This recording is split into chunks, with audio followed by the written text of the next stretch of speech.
आज हम इस वीडियो में इनकम टैक्स रिटर्न फाइल करेंगे। 31 जुलाई लास्ट डेट है। सो उससे पहले करना है आपको, तो उसके लिए आपको incometax.gov.in पे जाना होगा। वहाँ पे आपको क्रेडेंशियल्स में अपना पैन कार्ड डालना है, चेक बॉक्स पे क्लिक करना है और पासवर्ड डाल के कंटिन्यू करना है।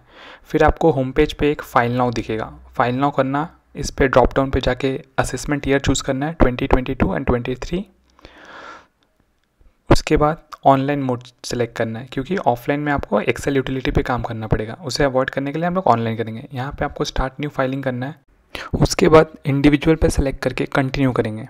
यहाँ पे आपको ITR सेलेक्ट करना है कि आपके लिए क्या एप्लीकेबल है, ITR 1, 2।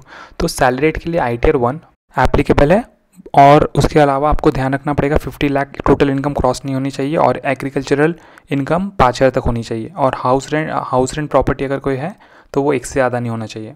तो आप फिर ITR 1 भर सकते हो, अदरवाइज़ आपको ITR 2 भरना पड़ेगा। तो सैलरी रेट के लिए ये ITR 1 ITR 2 है। यहाँ पे आपको taxable income is more than basic exemption limit पे सेलेक्ट कर लेना है और फिर कंटिन्यू करके आगे बढ़ना है।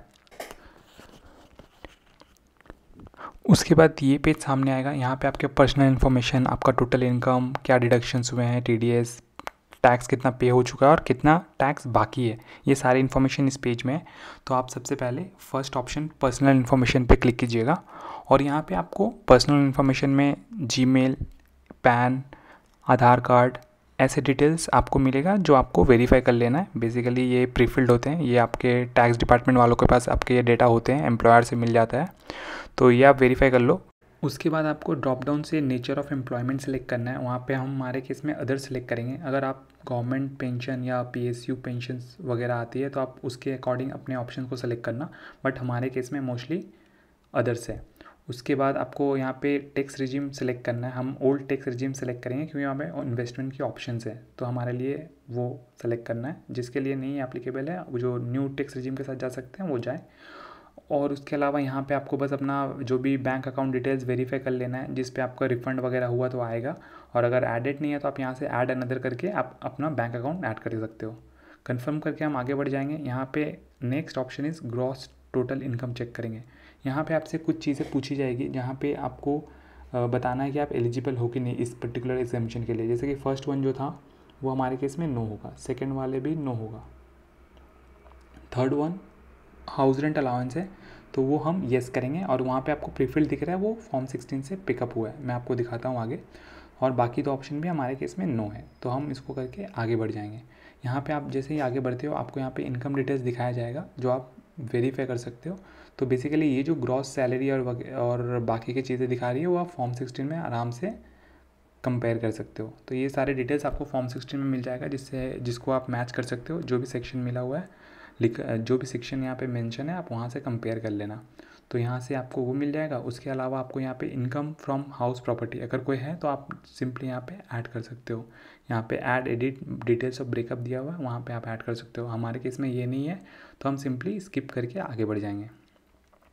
उसके अलावा आता है इनकम फ्रॉम अदर सोर्सेज। यहाँ पे अगर आपका कोई अदर सोर्स ऑफ इनकम है तो वो मेंशन करना है। जैसे यहाँ पे ऑटोमेटिकली पिक किया है interest from the savings bank account, तो बेसिकली जो भी आपका सैलरी अकाउंट होता है वहाँ से ये डेटा पिक कर लेता है। अगर आपके केस में पिक नहीं हुआ है तो आप सिंपली अपने सेविंग्स अकाउंट के TDS सर्टिफिकेट डाउनलोड कर सकते हो नेट बैंकिंग के पोर्टल से, और फिर यहाँ पे वो अमाउंट डाल सकते हो।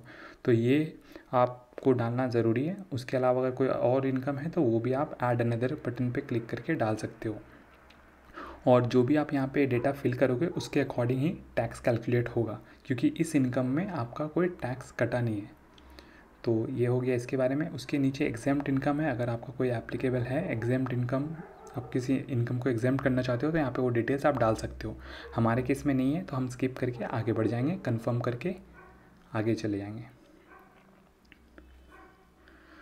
नेक्स्ट आता है डिडक्शंस। तो यहाँ पे डिडक्शंस में हम जब चेक करेंगे तो हमारा कौन सा ऑलरेडी डिडक्शन हो चुका है। तो यहाँ पे आपको कुछ ऑप्शन दिए जाएंगे, हमारे केस में ये सारे नो है तो हम नो पे क्लिक करेंगे। ये सिर्फ एक जो है ATC के अंदर जो भी हम लोग डिक्लेयर करते हैं इन्वेस्टमेंट्स, उसका लिमिट 1.5 लाख से जो हम क्लेम कर सकते हैं, तो ये उसके लिए है।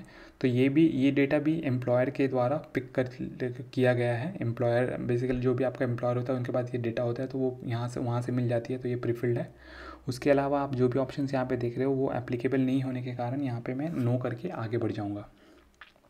यहाँ पे जो ऑप्शन आपके लिए एलिजिबल होगा आप सिंपली उसमें येस कर सकते हो और फिर आगे जाके डिटेल्स डाल सकते हो। यहाँ पे आप देख रहे हो 80 है, इसका मैं बताता हूँ। ये बेसिकली जो आप सेविंग्स अकाउंट में इंटरेस्ट आता है वो क्लेम कर सकते हो। तो ये अभी के लिए मैं नो करके आगे बढ़ता हूँ, फिर मैं दिखाता हूँ कि इसकी वजह से क्या होता है अगर आपने ये मिस किया तो। इसको कंटिन्यू करके आगे बढ़ेंगे। फिर यहाँ पर आपको वेरीफाई योर डिडक्शंस आता है पेज। यहाँ पे आप सिंपली अपने जो भी डिक्लेरेशन है वो चेक कर सकते हो। 1.5 लाख ये ATC के अंडर डिक्लेयर किया हुआ है और बाकी में कोई डिक्लेरेशन और नहीं है उसके अलावा। तो टोटल डिडक्शन जो है 1.5 लाख है अभी के लिए, ठीक है। आगे जाके हम इस पर अपना जो भी सेविंग्स अकाउंट का इंटरेस्ट है वो भी यहाँ पे हम डिडक्शन में क्लेम करेंगे अंडर 80 TT है। यहाँ से कंफर्म करके आगे चलते हैं और टैक्स पेड वाले ऑप्शन पे क्लिक करेंगे। यहाँ पे आपको जो भी टैक्सेस है वो आपको पूरा दिखा देगा कि आपके इनकम पे कितना टैक्स कैलकुलेट होता है। आप डिटेल्स में आप चेक कर सकते हो शो डिटेल्स ऑप्शन में क्लिक करके, बट हम अभी कंफर्म करके आगे बढ़ेंगे और फिर टैक्स लायबिलिटी चेक करेंगे।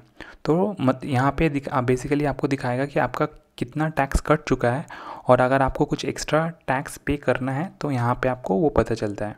तो अभी आप देखोगे तो टोटल टैक्स पे यहाँ पे जो था वो 4,08,000 था, बट टोटल लाइबिलिटी टैक्स अगर देखोगे यहाँ पे तो वो अराउंड 4,10,000 समथिंग है, राइट।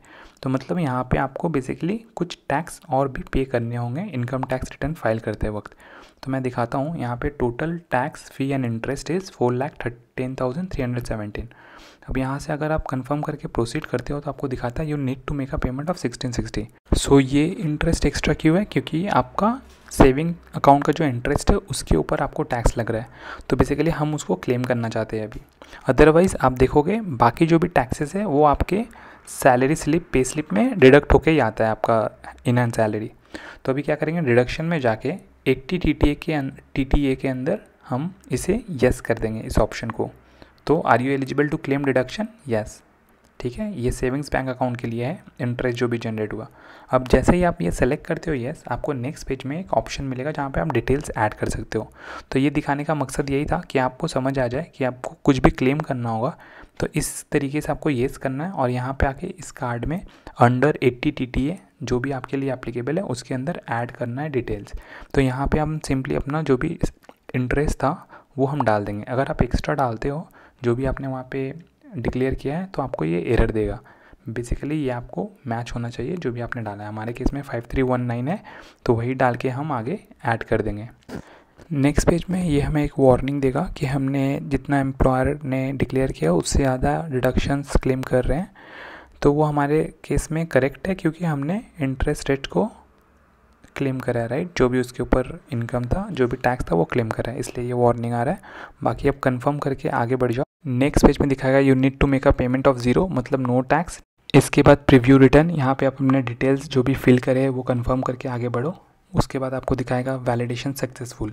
जैसे ही आपको ये दिखाता है आप प्रोसीड टू वेरिफिकेशन कर सकते हो। यहाँ पे आपको कुछ ऑप्शंस मिलेंगे कंप्लीट करने के लिए। वेरिफिकेशन, ई वेरीफाई नाउ, ई वेरीफाई लेटर, ई वेरीफाई और वेरीफाई वाया ITR 5। तो मैं यहाँ पे ई वेरीफाई नाउ करूँगा। यहाँ पे आपको ऑप्शन मिलता है कि आप अपने आधार से जो भी नंबर रजिस्टर्ड है उसके OTP से आप वेरीफाई कर सकते हो। तो हमारे केस में जो भी यहाँ पे मोबाइल नंबर रजिस्टर्ड है उससे आधार लिंक है, तो हम फर्स्ट ऑप्शन चूज़ करेंगे। आप दूसरे ऑप्शन चूज़ कर सकते हो जो भी आपके लिए एप्लीकेबल हो और हम कंटिन्यू करेंगे। कंटिन्यू करते ही ये हमें ऑप्शन देता है आधार नंबर OTP जनरेट करने के लिए। तो हम आई एग्री करके जनरेट आधार OTP बोलेंगे। फिर यहाँ पे आपको OTP फ़ोन पे आ जाता है। आप सिंपली यहाँ पे अपना OTP डालो और वैलिडेट पे क्लिक कर दो। तो ये सिंपली आपका वैलिडेशन कंप्लीट हो जाएगा। यहाँ पे आप कंफर्म कर दो, कंफर्म सबमिशन ऑफ रिटर्न। तो ये जैसे ही आप सबमिट करोगे तो आपका ITR रिटर्न सबमिट हो जाएगा। आप successfully filed and verified your return. ये नोटिफिकेशन आपके नंबर जीमेल पे आता है। यहाँ से आप गो टू डैशबोर्ड करो, यहाँ पे आपको प्रोग्रेस बार दिखेगा। इसके बाद आपको एक ईमेल कंफर्मेशन आएगा कि आपका इनकम टैक्स रिटर्न फाइल हो चुका है और कंप्लीट हो चुका है वेरिफिकेशन। तो एक बार आपको वो ईमेल आता है जो कुछ ऐसा सा दिखता है, अभी आपको मैं डिस्प्ले कर देता हूँ। और उसके बाद आप ये प्रोग्रेस बार वापस से लॉगिन करके चेक करोगे तो वो पूरा कंप्लीट दिखाएगा।